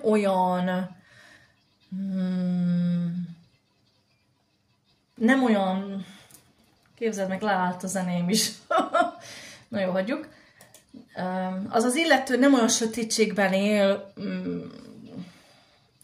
hogy ezt a mágiás energiát sötétnek titulálja, hanem felfogja ezt egy kicsit ilyen modernebben. Jó, tehát lehet, hogy az illető akkor kicsit ilyen fiatalabb. Valamilyen módon, jó? És nem is érzek boszorkánságot, hanem ez inkább ilyen modern gondolkodás, vagy modern lélek, modern ember, vagy mondom, hogy fiatal. Jó? Tehát mondjuk rá 2000 valamennyiben született. Jó? Akik előtte, azt felejtsd el, de fiatalabb, tehát érthető vagyok, ugye. És ilyen emberkék már a régi energetikákat új módon érzékelik. Nincs akkora félelem veled kapcsolatosan benne, de szerintem manipulálod az energiákat, és a kapcsolataidat, és esetleg ott van benne olyan, hogy miha őt is. Jó, hogy miha te bemanipuláltad, hogy mondjuk az érzéseit átirányítottad, miha valójában nem is szeret, miha valójában gyűlöl, vagy miha nem is gyűlöl, hanem te csak, vagy miha nem semleges, vagy miha pont, hogy semleges, tehát attól függ, hogy ő jelenleg mit érez, nem biztos az érzéseibe, és akkor ő azt hiszi, hogy te vagy a okozója. Jó? Mert úgy látszik, itt valamilyen fajta hatalmat lát benned, hogy valaminek a képesség, mondjuk rá, hogy van valami képességed, vagy tényleg van valami hatalmad, és szerinte itt megfordul a fejébe, tehát nem igazán, inkább úgy mondom, hogy nem igazán tetszik neki, hogy szerinte lehet, hogy, mondom, nem 100%-os benne, még csak abban a fázisban van, hogy lehet, hogy ő csak általad manipulálva, vagy be van manipulálva, vagy valamit át van irányítva. Rajta vagy benne, veled kapcsolatosan. Például, hogy szeressen téged. Jó? Ez meg azt jelenteni, hogy nem biztos az érzéseibe veled kapcsolatosan, vagy nem érti, hogy hirtelen miért érzi azt, amit érez veled kapcsolatosan. Jó, tehát ez egy kicsit magánügy neki, de közben, mivel hogy lássa a képességet vagy hatalmad, vagy hisz ebbe, akkor egy picinkót kivetíti negatívan, és maga ellen. Hogy miha te vagy az a gonosz, és most akkor így elcsábítottad valamivel, a csári-márival. Jó? És valójában nem is azt érzi, amit érez irántad. Például, vagy nem is akarta elhatni a szerelmét, és most veled lehet, hogy lefeküdt, vagy így képzeld el, jó? Vagy elkezdett kikacsingatni egy olyan gyönyörű kapcsolatból, ami azt hitte, hogy örök, és tényleg nincs ott semmi gond, de hogy megjelentél te, egyszerűen vége. Jó?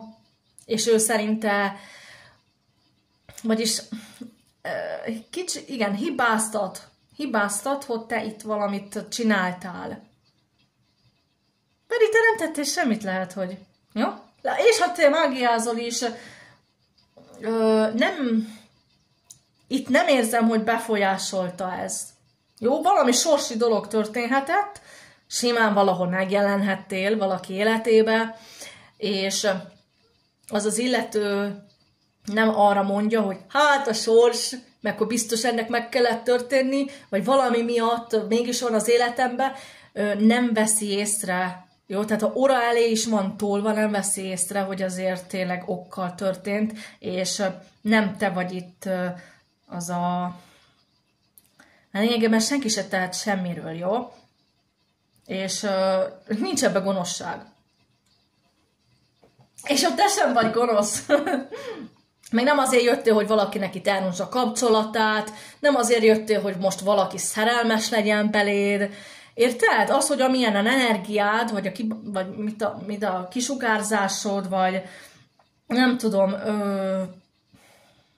vagy valamit te itt létrehozol magad körül, az nem azt jelenti, hogy most befolyásod másoknak a sorsát, meg beleszólsz, meg hogy átcsári-máréztad, hogy most ott jelenj meg, szeressen beléd, meg ilyen, jó? Tehát ő egy kicsit így el van vakítva ezzel kapcsolatosan. Itt vagy valami hirtelen történt, várjunk, gyere ide. Vagy valami hirtelen történt, vagy ez most fog megtörténni, nem tudom, hogy tudsz-e, sajnálom, de ide jön a védőnk, nem tudom, hogy tudsz-e erről egyáltalán. Jó? Jaj! Igen, tüsszentettél egészségedre. Jó, úgyhogy nem tudom, hogy erről mennyire tudsz, kicsit olyan, mintha csak beléptél egy helyiségbe, de az illető már többet tud rólad, mint te róla. Tehát ez egy új, friss helyzetet érzékelek, vagy annyira új, hogy kevés az infód róla, de akkor miért szerelem lenne? Vagy annyira új, hogy ez még csak mostanában lesz. Jó? Valami belőle már megtörtént, csak hát lehet, hogy valakinek elvarázsoltad a fejét, elment az esze, és vagy megcsalta a barátját, barátnőjét, és ezt most úgy mutogassa, hogy ez te vagy itt a hibás, hogy miattad.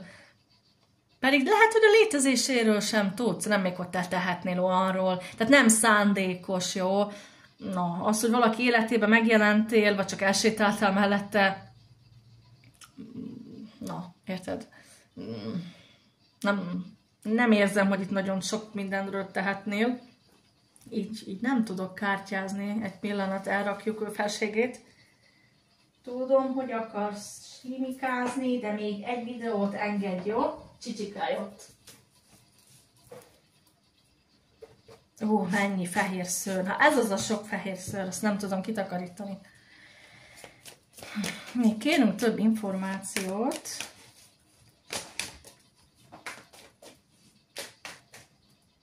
Hát, helyet kérünk. Hogy keverjem. Ez nem engedi neked, látod? De legalább jött levédeni a videód. Úgyhogy látod, fekete erőknek itt nincs esélyük. Ez mind fehér és sorsi. És jó energiák. Igen. Igen. Mi az, amit nem szeret benned? Hát nem is nagyon nem szeretről volna szó, mert más szó volna ott, no. Más szó. Ja, mindegy. Mit nem szeret benned, vagy mit nem szeretnek Itt konkrét valaki van, igen. A láthatáron. Itt van-e? Már mondom, már megint egy spirilap jön ki. Hogy sokat tudsz. Vagy? Lehet, hogy valamilyen spirimunkád van, kártyázol, médium, vagy csak simán az, hogy egyszerűen belelátsz úgy, mint egy röntgen, vagy tudsz olyan dolgokat, amit még lehet saját maga sem. Tehát simán az, hogy itt valakibe belelátsz, sokat tudsz, lehet, hogy a tudásod is, hogy nagyobb, legalábbis ő szerinte. De nem épp olyan, hogy ezt nem szereti benned, hanem inkább olyan, hogy igen, inkább olyan, hogy nem szereti azt, hogy te annyit tudsz róla, vagy képes vagy annyit meglátni benne. Jó? Hát ki szeretné, hogyha mesztelenül látnának a lelkét, ugye? Akkor látod a rosszat is, látod a legnagyobb bűneit, látod a megbánásait, látod a bármit. Lehet, hogy még a régi életeit is. Látod, hogy ki ő valójában, látod a lelkét, láthatsz bármit, tudhatsz bármit, fejében olvashatsz akár. Jó, és ez nem nagyon tetszik az embereknek, akkor is, hogyha fú, de mekkora spirik. Jó, ez tényleg nem kellemes érzés. És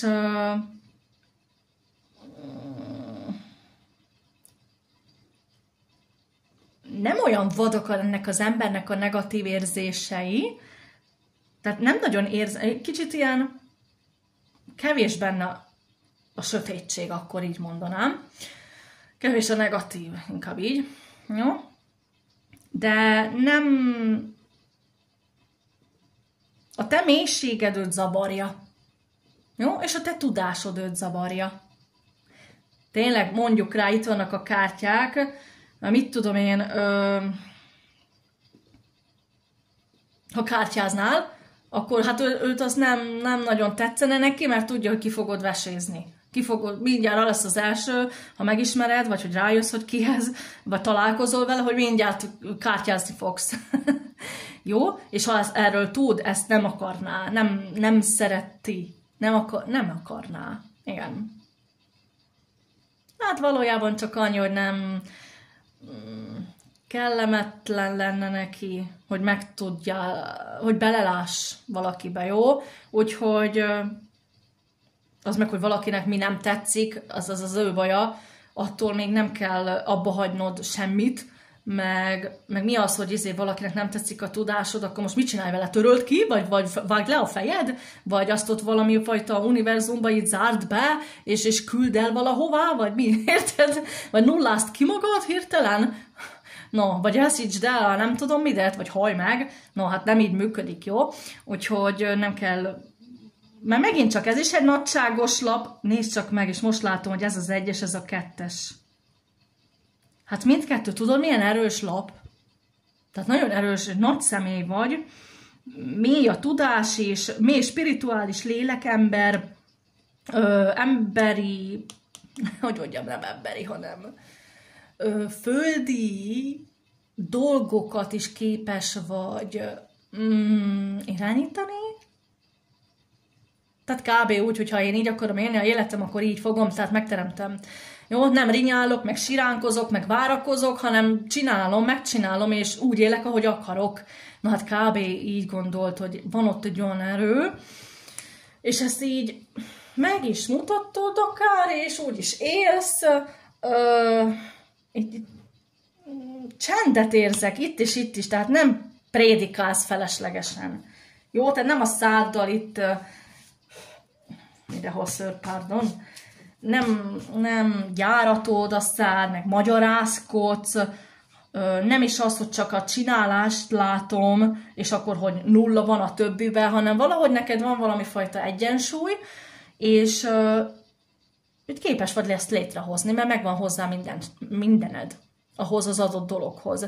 Oké? Kicsit olyan egységesnek érzékelek, és akkor így éldegélsz, tehát nincs benne semmi veszélyes, meg félelmetes, csak akinek ez, ha ezt más ellen fordítod, akkor hát az beszarhat tőled, jó?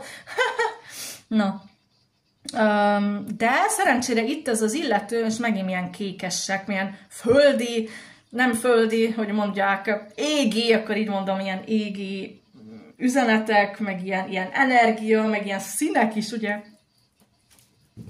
Nem érzem úgy azt a negatívat, azt a rosszat. Benne is kevés maradt. Vagy nem is, hogy maradt. Jó, ha azt mondtam, hogy maradt, akkor maradt, de kevés dolgon ment keresztül, ami összetörte volna. Akkor így mondom. Jó, úgyhogy ez olyan lélek. Okay. És nagyon sokatoknak neki vagy házas, vagy párja van, de azt hiszi, hogy tökéletes az élete. Aztán jössz te, és minden pottyan. Jó, mert ő csak azt hitte, hogy az tökéletes, de valójában nem az volt. Amúgy nem jöttél volna az életébe ilyen embernek. Jó? Amúgy senkinek, mindenkinél úgy van, hogy például, ha beköszön egy harmadik fél, és az illető beleszeret, de gyönyörű, tényleg szép szerelem, hát akkor csak tényleg azt hiszi a illető, hogy ott minden szuper volt és tökéletes. Amúgy abszolút nem. Csak így nézve nagyon-nagyon kellemetlen, hogy olyan történik, mert no, hát tudjátok.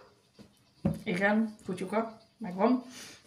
Jó, akkor még valami, mert hát itt valahogyan a nagyságod, a képességed kicsit zavarja az illetőt, de nem az, hogy nem szereti, mert itt nincs mit ne szeressen benned, mert szeretetet érzek, közben olyant azért, hogy azért vigyázzok ezzel a személlyel, mert azért ott van valami.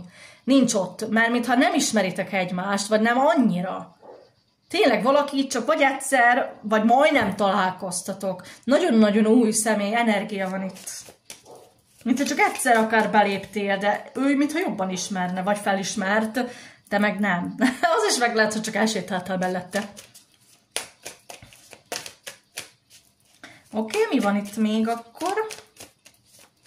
Valakiben nyomodhattál, ami eléggé ott felmicsodálta őt, a állóvizeket, és kicsit így ellened szól. De nincs itt olyan, hogy ne szeressen benned valamit. Jó, nem érzem. Akkor mi van itt még, amilyen ellenes neki veled kapcsolatosan?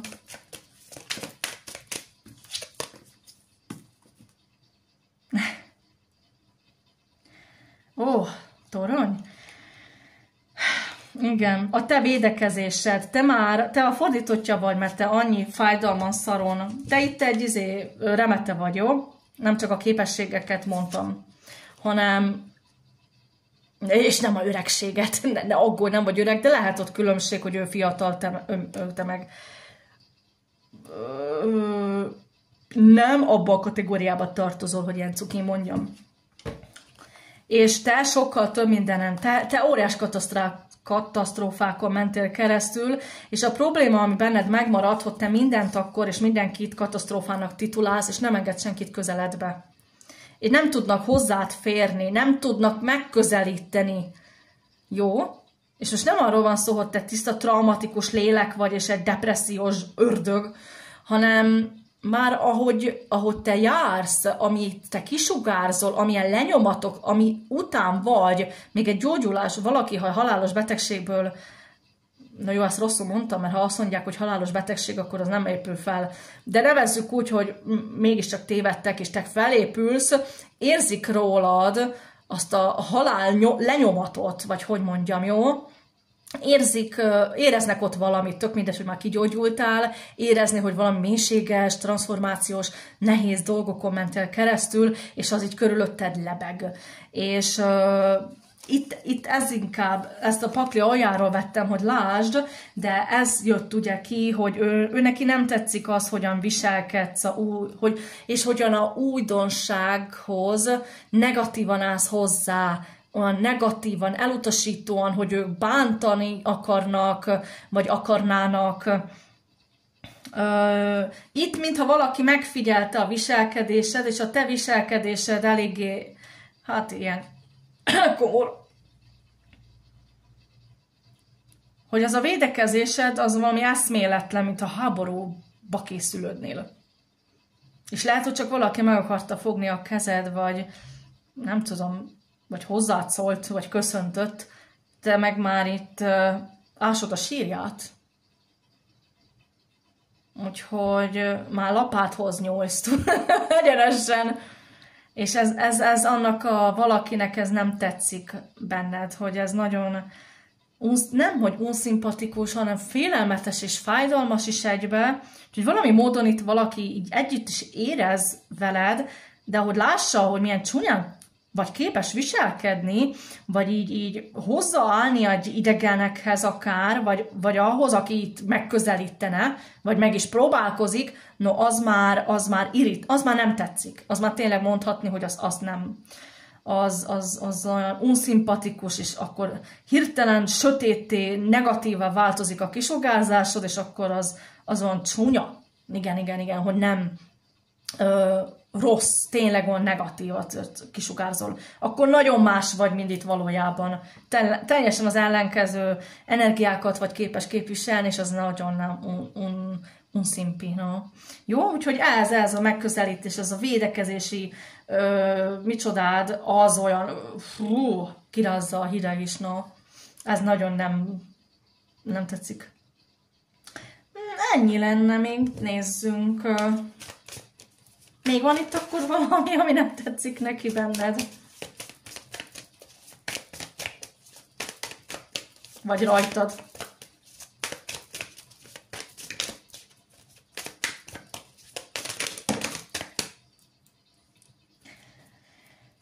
Ugye? Hogy elítéled őket. Ítélet. És kisétálsz egyesek emberek életéből, miközben nem elvágni talán kell, és mindent hátrahagyni, meg elítélni, hanem lehet, hogy megpróbálni helyrehozni kapcsolatokat. Emberekkel való kapcsolataidról van szó. Oké? Okay? Hogy lehet, hogy itt megbeszélni kellene, és nem elvágni minden köteléket, és eltűnni. Jó?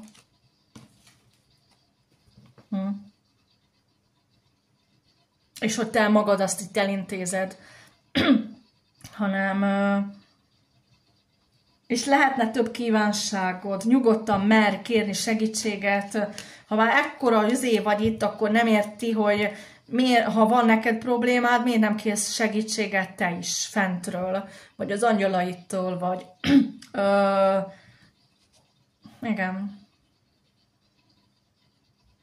Miért nem mersz te is támaszkodni valakire, valaki másra, valaki akár idegenre. Aki nem idegen, hát testben lehet, hogy idegen, de hasonló. Mert te itt ugye belemetézel, meg itt egyedül oldod ezeket, meg itt védekezel, meg majd te megcsinálod. Itt meg olyan, hogy miért egyedül? Nem kell mindig mindent egyedül megoldanod. Hanem te is mer segítséget kérni, te is merj imádkozni sajátjaidhoz, te is merj akár infókat, meg jeleket kérni, ne csak másoknak mondjuk rá, ne csak mondjuk, hogy te kártyázz másokra, hanem mondjuk magad miatt is például. Jó? Valami ilyen, hogy igen, tényleg olyan, mint a pap prédikál többinek, hogy többet imádkozzanak, miközben saját maga nem imádkozik annyit. No, hát kicsit ezt, jó? Ezt így felfigyelt erre, és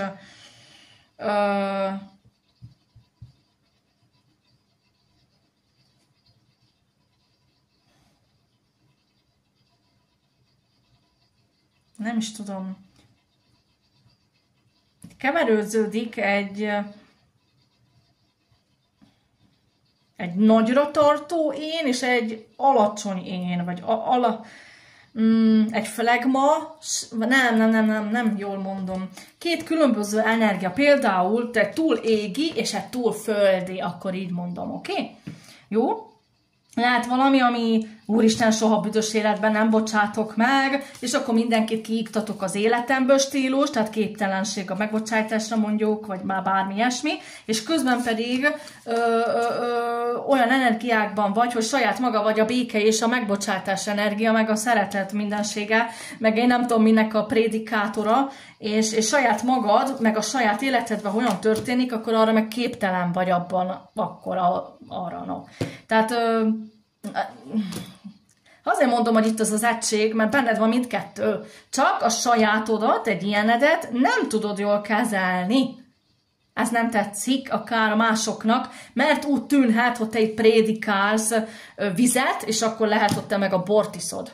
De arról már nem tudnak, nem lássák, csak nem stimmelez nekik, hogy akkor a saját problémádat miért nem tudod megoldani, vagy miért így viselkedsz, miközben prédikálod másnak, meg segíted a másokat. Jó? No, hát ezt majd a orrodra fogják kötni, ha még nem kötötték, mert mondom, ezt a szemét nem nagyon ismered még, jó? Ezzel még nem nagyon találkoztál, és akkor képes vagy így csúnyán összeveszni. Jó? Mert akkor belemászol egy olyanba, hogy hát, no, ilyenkor, igen, amikor te így földies leszel, jó, amikor jönnek a saját problémáid, akkor belekerülsz abba a földi egóba, jó? És ha már szavakat kell használnod, itt ugye mondtam, hogy itt csend van. Ha már szavakat, akkor vak vagy, süket vagy, és szórod a rosszat, a negatívat, a sötétséget. De amikor csendben vagy, elcsendesítik az elme is, lecsendesülnek itt ezek a problémák, a kapcsolatok, akkor nincs miből elmenni, nincs mit elvágni, nincs kivel összeveszni. Ugye? A kommunikáció itt a kulcs nálad, a átok is, meg a áldás is. És te rosszul használod a kommunikáció, lehet a kulcs, és mindig is a kommunikáció kapcsolatokban a kulcs, de te a kommunikációt fegyverként használod, ami nem jó. És magad ellen használod. Jó? Tehát itt el vagy vakítva. Ezt majd aztán vagy most fogsz rájönni, vagy ez a kapcsolat majd neked felvilágosítsa a szemed. Ezzel kapcsolatosan. És rávilágít a kommunikációd hibás. Jó, ott valamit rosszul használsz. De ez fontos kulcsfontosság, úgyhogy ez a kapcsolat is talán kulcsfontosságú lesz ez miatt. Hogy te erre rágyere, és ezt így magadévá tedd, és ezt a részedet itt ki tud, hát például vagy meggyógyítani, vagy átalakítani, hát átalakítani, ugye, vagy valamit így helyrehozol magadban ezzel kapcsolatosan. Lehet, hogy az utolsó pont vár rád. Jó, és akkor ehhez meg kellett tükör. Hát, és akkor itt van ez a négyesed. Ja, jó, úgyhogy nem tudok neked rájönni, hogy te tudsz erről, ismered vagy nem. Életedben van, vagy tudsz róla, vagy ismered ezt a szemét. Mit lehet tudni erről? Hát igen. Ismered. Múltbeli személyről van szó. Úgymond lélekről van szó. Múltbeli lélekről van szó.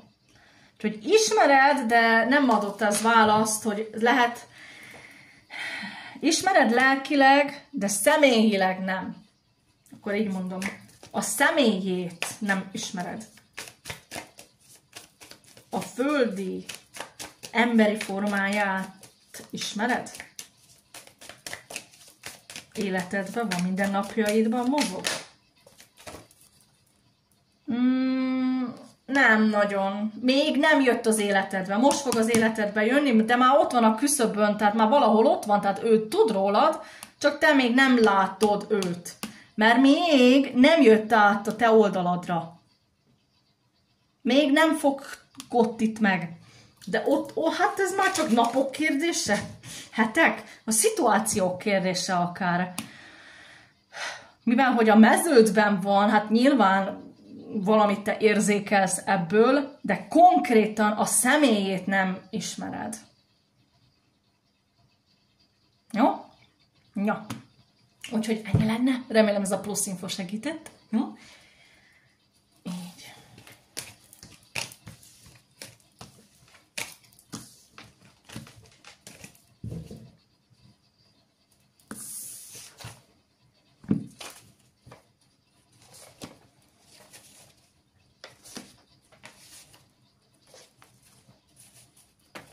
Na, és aki ide eljutott, és kíváncsi, hogy én mit választottam, ezek a számok közül, akkor a 2-es volt az. Jó? Jó. Az, hogy mennyire rezonál, azt majd megtudom, ha újra megnézem. Oké? Úgyhogy ennyi. Köszönöm, hogy itt voltál.